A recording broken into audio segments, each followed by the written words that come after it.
Gujarat Titans अपने पिछले 3 लगातार गेम्स जीती हुई थी। राजस्थान रॉयल्स अपने पिछले दोनों गेम्स जीती हुई थी। अब आपस में भिड़ रहे हैं तो किसी ना किसी की विनिंग स्ट्रीक तो टूटनी ही थी और इस गेम में वो राजस्थान रॉयल्स थी, क्योंकि दोनों टीम्स के बीच में फर्क टॉप ऑर्डर बैटिंग का था और दोनों टीम्स के डिसिप्लिन का था। जब जब इस सीजन से पहले या इस सीजन के बीच में लोगों ने गुजरात टाइटंस की मिडिल ऑर्डर बैटिंग पे सवाल उठाया था, मैंने हर बार सबको यही बोल के अश्योर किया था कि इनके top 3 batters Sai Sudharsan, Jos Buttler, Shubman Gill, ये तीनों प्लेयर उस टाइप के हैं कि इनमें से एक आपको हमेशा 10 ओवर या उसके बाद तक खेलते हुए मिलेगा ही। और हर गेम में अब तक इन तीनों में से एक और कुछ गेम्स में तो 2 खिलाड़ी हमेशा 10 ओवर के बाद तक इस टीम के लिए खेलते हुए मिले ही हैं। और उसके बाद जो बचे हुए ओवर्स होते हैं वहां पर ये जो बाकी फिनिशर्स हैं जिनको मिडिल ऑर्डर में खिला रहे हैं वो 20-25 रन के कैमियोज भी देंगे, 10-12 बॉलें भी खेलेंगे, तो वो 5-6 बैटर्स मिलाकर इस टीम को लगभग 200-220 रन हर मैच में पहुंचा सकते हैं। अभी तक सभी गेम्स जो गुजरात ने जीते थे उनके फास्ट बॉलर्स ने बिल्कुल स्टैंड आउट करके परफॉर्मेंसेस दी थी। साई किशोर अपना कमाल कर रहे थे, मगर ये गुजरात के लिए वो परफेक्ट गेम था जहां पर उनकी बैटिंग ने अपनी स्ट्रेंथ पर खेला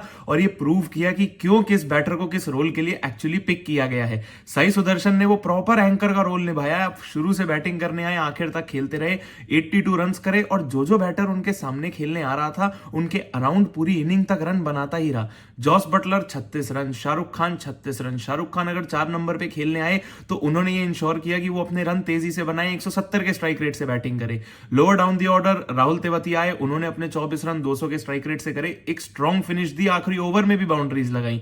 उसके बाद राशिद खान 4 बॉल 12 रन और वो इसी के लिए जाने जाते हैं। तो ये जो साई सुदर्शन अपने पहले ओवर से आखिरी ओवर तक लगभग बैटिंग करते रहे, अपने 82 रन बनाए, उनके अराउंड इन बैटर्स को यही काम करना था। और अब अच्छी बात है कि एटलीस्ट 5 गेम लग गए, मगर ये 5 गेम के बाद अगर ये सारे बैटर्स एक साथ फॉर्म में आने लग गए, छोटे छोटे कैमियोज देने लग गए, तो आने वाले गेम्स में गुजरात के लिए बहुत ज्यादा फायदा होने वाला है। जो स्ट्रॉन्ग अभी तक इनकी इतनी ज्यादा बॉलिंग थी, अगर ये बैटर्स अपनी असल फॉर्म में आ गए जो इस गेम में उन्होंने एग्जाम्पल दे दिया, तो गुजरात बहुत ही ज्यादा स्ट्रॉन्ग होने वाली है और बाकी टीम्स के लिए सरदर्द बनने वाली है। और मेजर डिफरेंस गुजरात और राजस्थान के बीच में उनकी टॉप ऑर्डर बैटिंग का ही था, क्योंकि गुजरात ने तो पहली इनिंग में ये दिखा दिया था कि इस पिच पर अगर तुम खड़े रहोगे तो रन भी बनते रहेंगे, मगर राजस्थान से कोई खड़े होने को तैयार ही नहीं है। आप खेलने आ रहे हो तो ये तो आपने भी दिखा दिया कि देखो पिच कितनी अच्छी है, हम कितने एफर्टलेसली शॉट लगा रहे हैं। रियान पराग आ रहे हैं तो बॉलर्स को कैसे 6 लगा रहे हैं, संजू सैमसन इतने एफर्टलेस शॉट्स मार रहे हैं, कवर्स के ऊपर से बैकफुट पे 6 लगा रहे हैं, पुल कर रहे हैं, सब कुछ आप कर रहे हैं, बट वहां खड़े होके एंड तक किसी को खेलना नहीं है, रन किसी को बनाने नहीं है।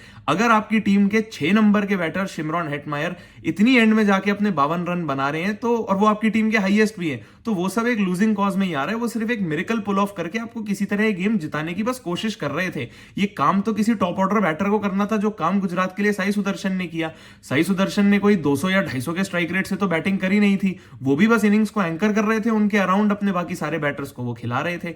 मगर राजस्थान से ये काम किसी को करना ही नहीं था। संजू सैमसन अगर वो काम कर सकते थे तो उनके अराउंड कोई टिकने को तैयार नहीं था। उसके बाद संजू सैमसन अब एंकर करें, अटैक करें, उनको खुद भी नहीं मालूम होगा। अच्छा, और बात ऐसी भी नहीं है कि राजस्थान के बैटर्स बस अपनी विकेट्स को थ्रो किए जा रहे थे, ये सब कुछ गुजरात ने प्लान भी किया हुआ था। अगर यशस्वी जायसवाल राजस्थान के लिए ओपन करने आए थे तो गुजरात ने अरशद खान के साथ एक प्रॉपर प्लानिंग के साथ यशस्वी जायसवाल को आउट करके दिखाया। आउटसाइड ऑफ स्टंप बॉलिंग करवाई थी, क्योंकि बाउंड्री पे एक फील्डर को ऑलरेडी तैनात करके रखा हुआ था। जिस शॉट के लिए यशस्वी जायसवाल जाने जाते हैं, शुरू में ही फेस खोल के जो ऑफ साइड पे वो शॉट लगाते हैं, पॉइंट के ऊपर से वो चौका या छक्का जाता है, उस बॉल को बिल्कुल तैयार करके अरशद खान ने डाला था। और ऐसा नहीं है कि ये भी एक कोई सॉफ्ट प्लान था, वहां पर आपने अपनी टीम के ऑलमोस्ट जो एक बेस्ट फील्डर आप बोल सकते हैं राशिद खान, उनको लगा रखा था। तो इसका मतलब आप तैयार थे कि वहां पर एक कैच जरूर जाएगी। अरशद खान ने वो perfect ball outside off stump डाली, यशस्वी जायसवाल ने वो बेट ली, बैट लगाया, शॉट वो बिल्कुल राशिद खान की गोद में जाकर गिर गया। और पूरा क्रेडिट कप्तान शुभमन गिल और कोच आशीष नेहरा को, क्योंकि जब टीम में इतनी हैवी बॉलिंग होती है तो आप कंफ्यूज भी हो सकते हो कि कौन सी सिचुएशन में किस बॉलर से बॉलिंग करवानी है। मगर ये बिल्कुल सर्टन है अपने प्लान्स को लेकर कि नया बॉल मोहम्मद सिराज, अरशद खान, 10 ओवर के बाद मेजॉरिटी ऑफ दी ओवर्स प्रसिद्ध कृष्णा से, सिर्फ इस गेम में नहीं दूसरे गेम के बाद से ही इसको चालू कर दिया था और प्रसिद्ध कृष्णा ने भी हर गेम में ही डिलीवर किया है।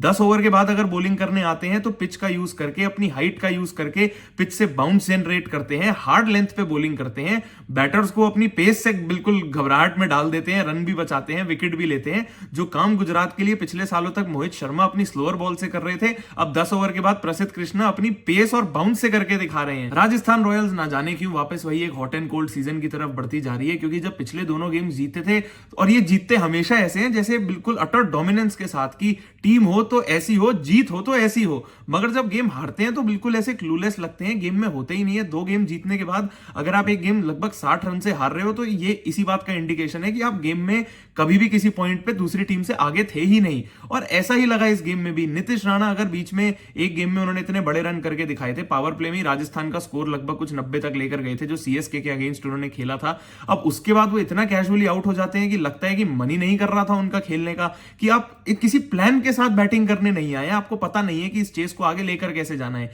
यशस्वी जायसवाल ने अपने पिछले ही गेम में लगभग 60 कुछ रन करे थे, इस गेम में आए और एक परफेक्ट प्लान उनके अगेंस्ट बनाया। जरूर वो फंस गए, मगर अब एक अच्छे और इतने एक्सपीरियंस बैटर के लिए ये कोई इतनी बड़ी बात थोड़ी थी कि आपको इस चेज में इतनी अच्छी बैटिंग विकेट पे आपने अपने बड़े रनों का चांस मिस कर दिया। तो अब बाद में रिग्रेट करने का तो कोई फायदा नहीं होगा। 2 पॉइंट भी आपकी टीम के हाथ से चले गए और ये नॉक भी आपके लिए कुछ काम नहीं आया, क्योंकि गेम जिताने का राजस्थान के लिए किसके ऊपर जिम्मेदारी है? यशस्वी जायसवाल, रियान पराग, नीतीश राणा।